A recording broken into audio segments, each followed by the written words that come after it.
Bag ಎಲ್ಲ open ಅದ, ಯಾಕಂದ್ರ ಈಗ ಬಂದು ಫ್ರೆಶ್ ಅಪ್ ಆಗೀನಿ ಅದ್ರ ಸಲಿಂದ.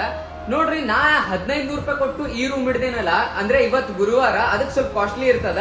ನಾ ಗುರುವಾರ ಬಂದು ಮಧ್ಯಾಹ್ನ 4 ಗಂಟೆ 20 ನಿಮಿಷಕ್ಕೆ ಚೆಕ್ ಇನ್ ಆಗಿನಿ. ಶುಕ್ರವಾರ ಬೆಳಗ್ಗೆ 8 ಗಂಟೆಗೆ ಚೆಕ್ಔಟ್ ಆಗ್ತೀನಿ. 1500 ರೂಪಾಯಿ ಕೊಟ್ಟಿನಿ.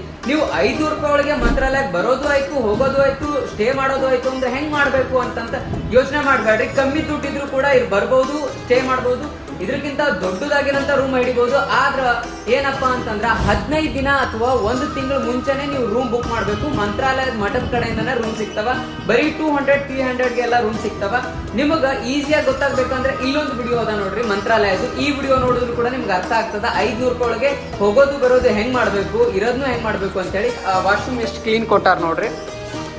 ಸೊ ನಂಗೆ ಭಾಳ ಇಷ್ಟ ಆಯಿತು. ವಾಶ್ರೂಮ್ನು ಎಲ್ಲ ಚಲೋ ಅದ. ಬಟ್ ಇದ್ರದ್ದು ಪ್ರೈಸ್ ಓಕೆ ಇವತ್ತು ಗುರುವಾರ ಇರೋದ್ರಿಂದ 1500 ರೂಪಾಯಿ ತೊಗೊಂಡಾರ. ಸ್ವಲ್ಪ ಕಾಸ್ಟ್ಲಿ, ಬಟ್ ಓಕೆ. 3 ಜನ ಶೇರ್ ಮಾಡ್ಕೋಬೋದು. 3 ಜನ ಶೇರ್ ಮಾಡ್ಕೊಂಡ್ರಿ ಅಂದ್ರೆ ನಿಮ್ಗೆ ಒಂದು 2000 ವರೆಗೂ ಕೊಡ್ಬೋದು ರೂಮ್. ಬಟ್ ಓಕೆ, ಚಲೋ ಅದ. ಇವಾಗ ರಾಯರ ಮಠಕ್ಕೆ ಹೋಗೊಂಡು ಬರ್ರಿ.